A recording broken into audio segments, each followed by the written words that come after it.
Ketika Nasdem mencalonkan Anies menjadi bakal calon presiden di tahun 2024, kemudian partai yang belum dapat kursi di Parlemen Pusat, PSI, mencalonkan Ganjar sebagai bakal calon presiden, dunia sosial media terbelah sudah. Pro Anies mulai pamer, anti Anies mulai mengasosiasikan Anies dengan kadrun dan follower PDIP, dan Puan meradang anti Ganjar. Kemudian mulai membuka aib dosa Ganjar terima suap di masa lalu terkuak. Langkah Nasdem yang melawan hegemoni Pak Presiden bisa membuat copot seluruh pejabat dari Partai Nasdem di pemerintahan saat ini, seperti yang diisukan oleh Bjorka. Kominfo akan dicopot. Salah satunya, di mana Ganjar dipakai untuk ambil sebagian masa PDIP sebagai strategi cadangan Pak Jokowi 3 periode atau jadi wakil RI 2-nya Pak Prabowo.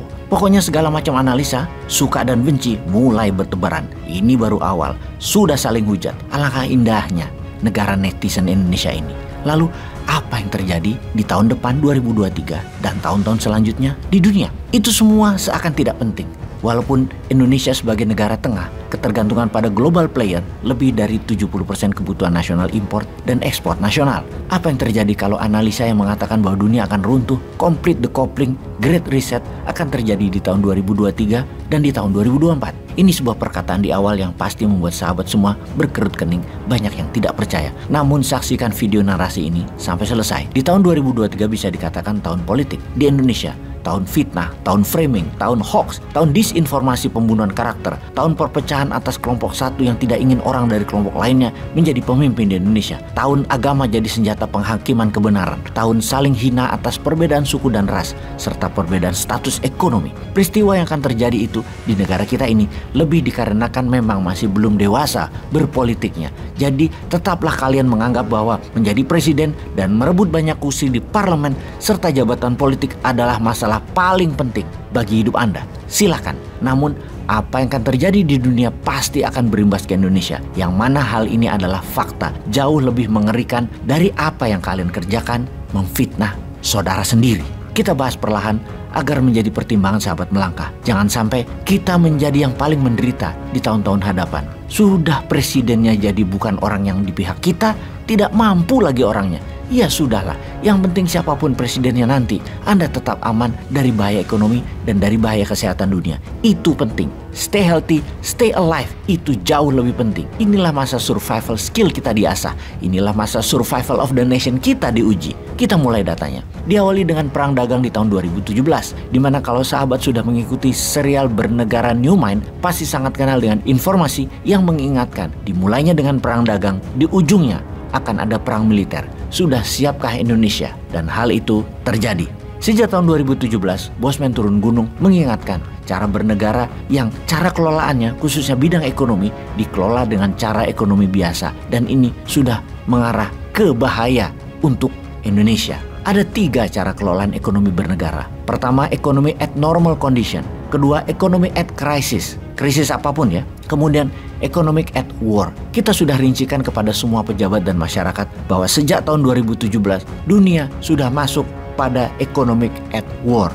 Ubah cara bernegara sektor ekonominya. Nggak percaya. Tidak ada persiapan sama sekali. Jadi kalau saja hal ini kita ingatkan dan sudah dilakukan kemarin-kemarin, sebagian saja, mungkin saat ini BBM tidak naik harganya. Pada tahun 2017, Trump, Presiden Amerika waktu itu, melakukan perang terhadap strategi harga murah Tiongkok di Amerika atau dumping price dengan mengenakan tarif pajak barang impor dari Tiongkok yang tinggi, menyebabkan barang-barang Tiongkok harganya naik 25-40%. Hal ini dibalas dengan Tiongkok atas barang Amerika di Tiongkok. Perang tarif, kemudian perang dagang itu, kemudian jadi perang keuangan. Saling serang mata uang masing-masing. Sesungguhnya hal ini bisa diartikan bukan hanya perang dagang, namun sudah masuk perang ideologi. Komen Bosman tentang perang ideologi ini banyak yang tidak paham, terutama pejabat keuangan dan pejabat ekonomi negaranya. Perang ideologi demokrasi Amerika versus komunis Tiongkok itu jelas sekali. Namun banyak yang mengabaikan, banyak yang tidak menganggap hal itu penting. Bahkan hal itu tidak ada. Kerjasama Indonesia ke salah satu pihak, yang miring ke salah satu pihak,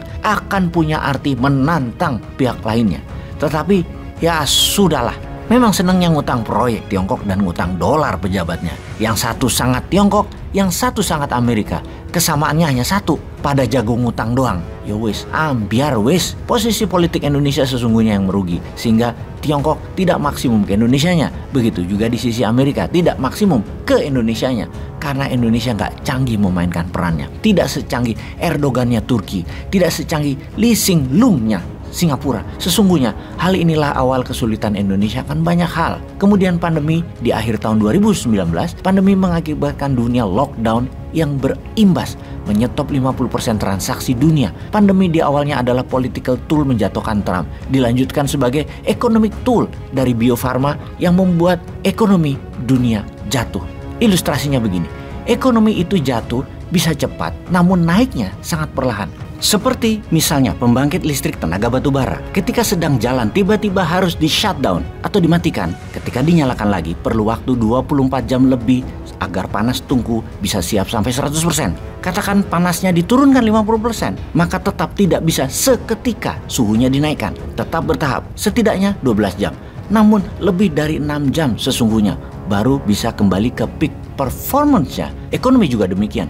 Turunnya kapasitas ekonomi 10%, menjalankannya lagi perlu 6 bulan sampai peak performance. Kalau turunnya hingga 50%, peaknya memakan hampir 3 tahun. Jadi sejak tahun 2020 ketika 50% kapasitas dunia ekonomi turun, ketika dinyalakan lagi di tahun 2021 akhir atau 2022 awal, puncaknya baru tahun 2025 harusnya.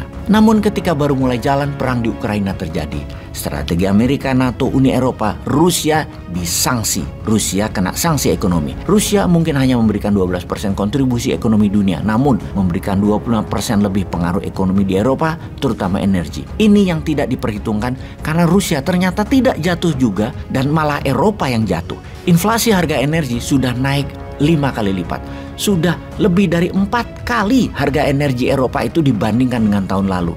Lalu zero covid policy-nya Tiongkok membuat 27 kota lebih ditutup di Tiongkok juga terjadi di awal semester 2022 ini. Masih di tahun ini juga. Semua ini membuat produksi Tiongkok turun, distribusi turun dan ekonomi Tiongkok terendah pertumbuhannya dalam 20 tahun terakhir. Jadi dunia menjadi belum jalan baik, efek pandeminya belum. Ditambah inflasi yang naik karena harga energi yang naik membuat ekonomi melambat di seluruh dunia.